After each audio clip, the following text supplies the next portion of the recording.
Welcome to Backstage with Richard Ridge. My guest is one of the entertainment industry's most sought-after leading men, Stephen Pasquale, who works effortlessly between stage, screen, and television. And now he is back on Broadway in Pulitzer Prize-winning playwright Ayad Akhtar's critically acclaimed new play, Junk. And we caught up with Stephen here in his dressing room at Lincoln Center.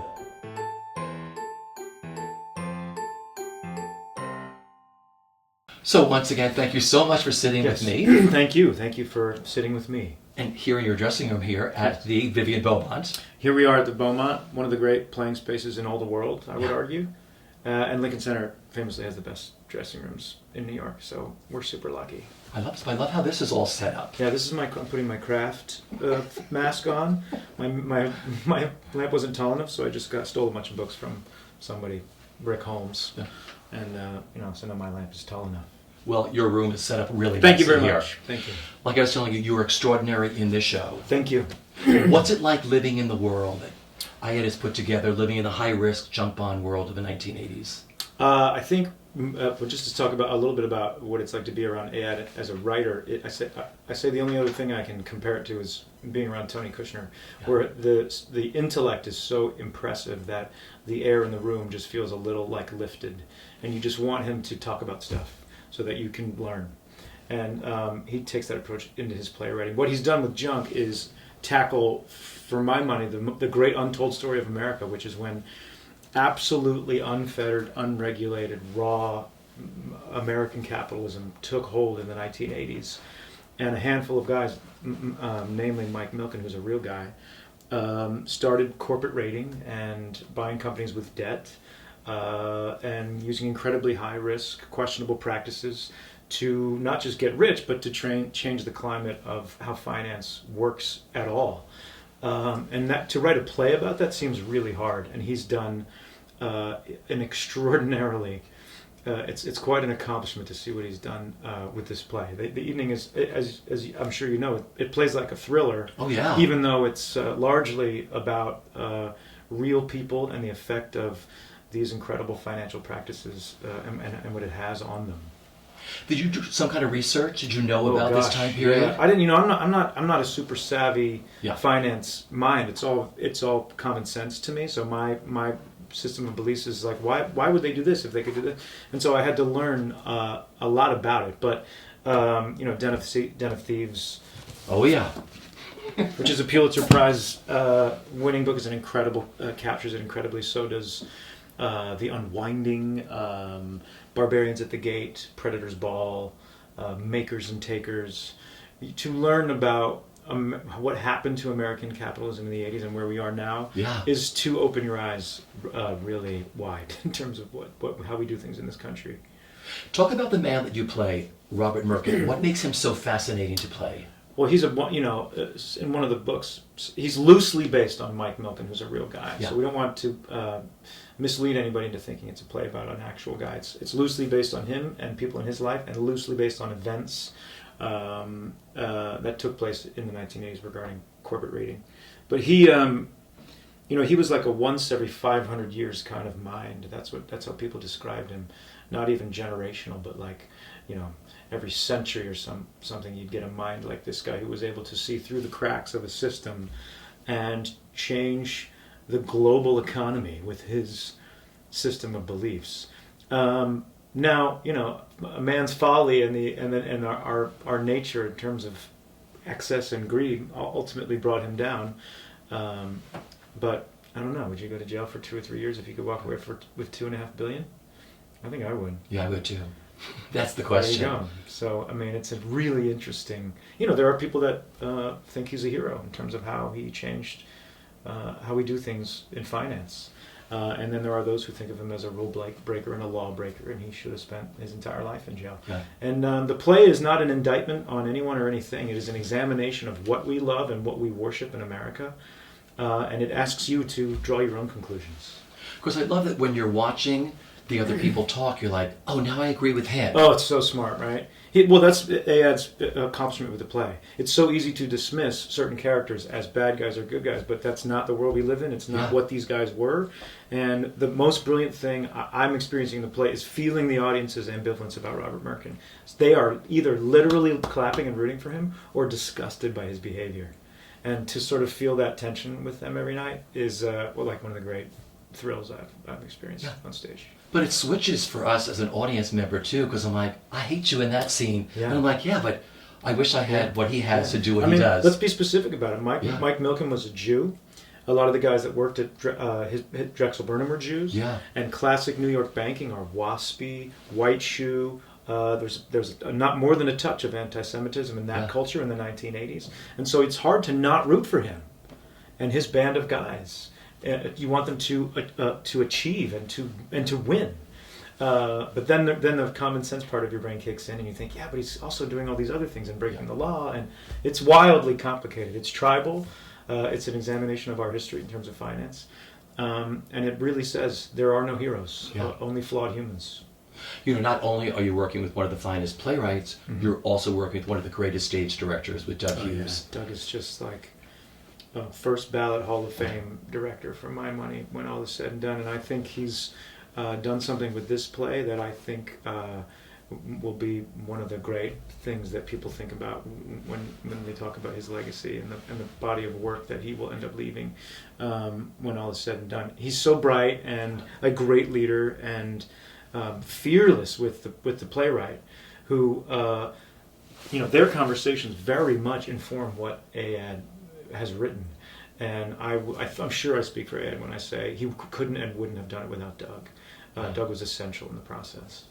So I was going to ask you, what was your collaboration like being in that rehearsal room as rewrites were being done and everything else? It's like thrilling. It's to have two world-class minds watching every moment and getting your feedback and noting concerns and changing things and rewriting things to make sure every single word that's written in this 175-page script is essential and moving the story forward, and there's no fluff, there's no excess. It's just story hitting you in the face the whole time. It was like one of the great thrills I've experienced in a rehearsal room. It was entirely collaborative at every turn. And then the cast, what an incredible cast you work with. Worst, God, the cast. No, they're amazing. Are you kidding? Rick Holmes. Yeah. And Michael Sabiri and Miriam Silverman, and oh my God, there's so many of them I couldn't name them all. But it's a world-class company of actors that has gathered to tell this really important story. What do you remember about that first performance on stage of Junk here at the Vivian Beaumont? Well, the play is written like music in that it goes by very quickly, and so the process of committing the play to memory is 10 times more challenging than any other play I've ever done. In that, if you have even the slightest millisecond of a hitch or a hesitant or a thought, the play leaves you behind for a little bit, and then it takes you a while to sort of get back on the train. And so the first few performances were us really just allowing ourselves to feel confident in the notion that we knew the play. You know what I mean? And then, of course, you start to get into day 4, day 5, week 2, and then it starts to feel really fun because the music that he's written, we hear it without worrying so much about it. Yeah, because I see your script is out. Always, yeah. On your table. Yeah, it's intensely wordy, and if I don't take a little look at it every a couple of days, I worry just about us having a senior moment on stage and just, have everyone be like, "What's Steve Pasquale doing right now?" Well, that's it. He retired tonight. He had a breakdown on stage, and no one ever saw him again. Speaking about that, I ask everybody, have you ever gone to the White Room, which they call it when you go up? Knock wood! It's never going to happen. I haven't. But I have had the panic of, I don't know what comes next, and there it is. It just is the magic of being an actor. Sometimes it's just the gods smile on you and bail you out. But I've had many moments of, I don't know what comes next. My brain just went, and I'm talking anyway.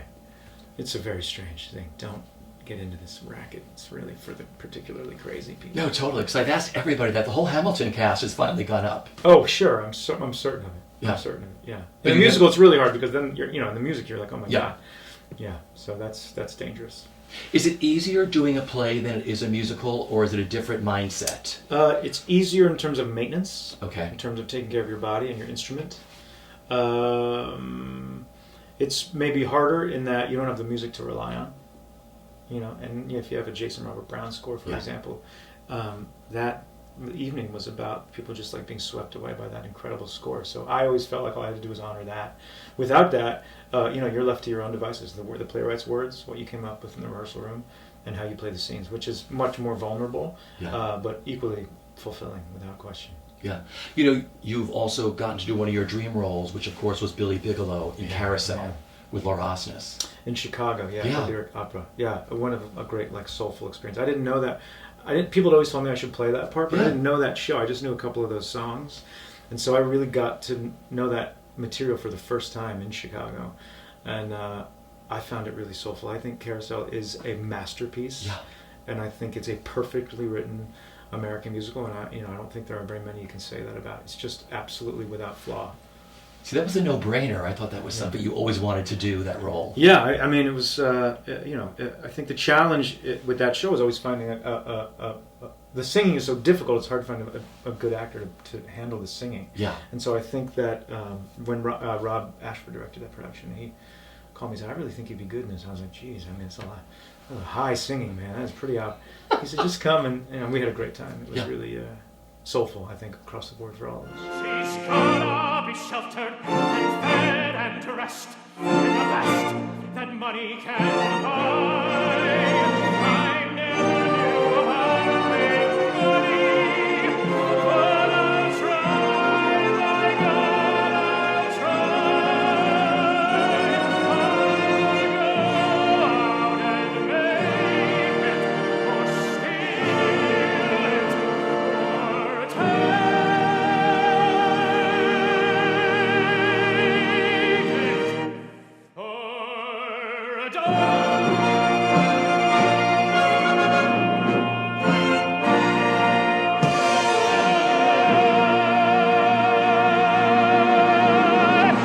You also got to do John Wilkes Booth.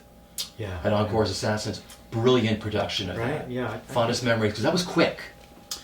I think Assassins is another one that I would qualify as a perfectly written musical. I know it's one of Steve's faves that he wrote, as well as John Weidman. And once you really get inside that thing, you see how brilliant it is. And it's never been more timely. And that was an incredible experience. I actually think The Life of Assassins should come back and be with us for a little while. People need to be around that show. It's that smart. Damn my soul, if you must, let my body turn to dust. Let it linger in the ashes of the country. Let them curse me to hell. Leave it to history to tell. What I did well, and I did it for my country. Let them cry, dirty traitor. They will understand it later. The country is not what it was. We have a lot of young actors who will be watching this, who are just starting their careers here in New York. Yes. When you first got to New York, you couldn't book a job, could you? I went out on the road when I graduated high school, and I spent 4 years on tour when everyone else was in college, and came to the city with money I had saved in the bank from being on tour and a whole lot of confidence. And I spent 18 months auditioning for every damn thing in town, and didn't book a single thing. A year and a half, and then 6 months after that, I had done a small job, but had another little phase of not doing anything. And I thought, well, maybe this is just harder than I thought it was going to be. And then Dan Sullivan cast me in a play at Lincoln Center called Spinning Into Butter, which happened right downstairs. And my life as an actress really started in that moment, so I'll always be grateful to him for that. Did you ever have a down moment when you said, why am I staying in this business, during those down times? You always wanted to do this, right? I can't do anything else. Are you kidding me? I'd be terrible at everything other than this. love it. I mean, God, I can't imagine how bad I would be at anything else. Yeah. I want to talk about your CD. I'm obsessed with your CD. Oh, you're so nice. I'm going to make another. Okay. Yeah, I think Pizzarelli and I are going to do a record called Voice and Guitar. So it's just him playing some beautiful old standards and singing, and me singing. So it'll just be like a really simple and sweet kind of Ella Fitzgerald, Joe Pass. I love that. Yeah, cool, right? Because something like Love, I clean my house to your Oh, I'm CD. so glad, man. Thank you. It calms you down. It's this beautiful jazz CD. Yeah, I never really listen to super up tempo stuff. Yeah. So I like a sort of mid tempo, relaxed album. So that's what How did you choose the material? Just songs I loved, just standards I loved. The Ladies in Love with You. Ladies in Love with You. We Smell Hours in the Morning. I mean, yeah, some great ones. Funny Valentine, of course. Yeah, I think we'll get a little bit more obscure with the next record. But you never took professional voice lessons, did you? I never did. Self-taught. In my car, listening to Billy Joel, Donny Hathaway, Wow. Stevie Wonder, and then eventually, pound for pound, maybe the greatest legit theater singer in the world, Anthony Warlow. Yeah. I don't think there'll ever be a voice that great, Anthony Warlow in his prime. Oh, I love him. He did Annie on Broadway. Oh, right, yes, Yeah. of course, right. Great guy. But he played all the really difficult singing roles in yeah. Australia. Nobody really knew of him, and Will Chase actually gave me his album when I was like 20. And I remember thinking, well, that's the most impossibly perfect singing voice I've ever heard. So that became the sort of teaching. So you tool could just like that. mimic, right? Yeah, I'm a pretty good mimic. That's what it is. It's all fake. It's not even real. You also teach a master class I do. for actors, but it's from a different angle. Tell our audience. I teach a grad acting class at the NYU grad program called The Real Life of Acting, where we do not talk about process or what's precious about it or what they've learned in conservatory. We talk about what it is like to actually just be an actor in the world after graduation. So things like, this is how you read a call sheet, because they're wildly confusing. These are the people that you meet when you get to a television set for your first day ever of work, and there's 90 people around, you don't know who anyone is. We practice hitting our marks, because every time you see a television show, you got to hit your mark so the camera can find you, and you don't want to be an actor who says like, hey, I'm going to start this scene with you, but let me just look down here before I start talking to you. It's like a stupid thing, but you have to practice so that you don't look like an idiot. It just sort of becomes this great soulful moment of these like brilliant, impassioned young actors just wanting to soak up knowledge, from an old fart like me. But that's like the best thing to learn, because people. Yeah, can we don't. act We and don't sing. really teach that in our conservatories. It's something that's lacking, which is why I wanted to do it in the first place. Yeah. And it's been really successful, and I think I may do it in a bunch of other places actually. Good for you. It's fun. They really, we talk about the size of this. We talk about performance size, whether it's a wide shot, if you're on a television show or a film, or a medium shot or a tight shot, and what that means in terms of what you should do with your performance or the size of your voice, etc. And they catch on so quick. I mean, those kids are some of the best young actors on planet Earth. So it's a great program to be a part of. Great. Now, upcoming for you is season 2 of HBO's Divorce. Correct. Is there anything you can tell us on that? I don't know. Am I not? I mean, maybe I'm not allowed. You can kill me. I play. Just tell me and kill me. I play her like I think I play like maybe the first attempt she has at sort of like being with somebody who's not, Thomas Hayden Church. Totally. Yeah, and she's the most fun. Sarah Jessica Parker is a blast to be around. I will say that much. So have you started filming? We filmed it. Oh my God, 6 months ago. Okay, so you can't tell. All right, I just said you really can't tell. That's why my face went, because it was so long ago. I thought, know. right, that's done. But you're going to be on season 2 of Divorce. Yeah, I think which is happening soon. If you could sum up the best part of the experience so far with being in Junk and being back here at Lincoln Center, what is it for you, Stephen? Well, my first job in New York was at Lincoln Center, so it feels like a homecoming of sorts. Also, I was in the new house, so it took me 20 years to get upstairs to the Beaumont. To the big house. 18 years. Yeah. I can't round up. I think it's one of the great playing spaces in the world. The Beaumont is one of the great houses that the world has to offer. I think what Andre Bishop has done with Lincoln Center has made it one of the most essential arts theater institutes on planet Earth. I think it's the closest thing we have to a national theater in the United States. I think Doug has assembled a world-class crew of incredible actors. I think Ayad Akhtar is a Bach, Beethoven caliber playwright when he is all said and done. So I'm trying to just live in every moment and appreciate what this project is for me. Yeah. What's the last thing you do before you hit the stage here in Junk? Push-ups. Just got to get the blood flowing a little bit. Takes any other sort of distractions out of the picture. Beautiful. My final question is, what is the best bit of advice that you've been given, either personally or professionally, that you live by? I auditioned for a show that I didn't get when I was very young, and I found myself in Harry Connick Jr.'s circle. He would never even remember this, I'll bet, but I hope he sees it. And I was sort of sad about it. He said, just let your talent guide you. Yeah. He said, just keep doing what you do, and just let your talent guide you, and I promise you, everything will be okay. But you have to have the faith in your own talent. I remember thinking, all right, I'm just going to try that. And it was really, 15 years later, it's sound advice. That's perfect. Yeah. I thank you so much. Thank you, man. You were the best at what you do, my friend. Thank you, sir. for opening your dressing room. I really room. appreciate it.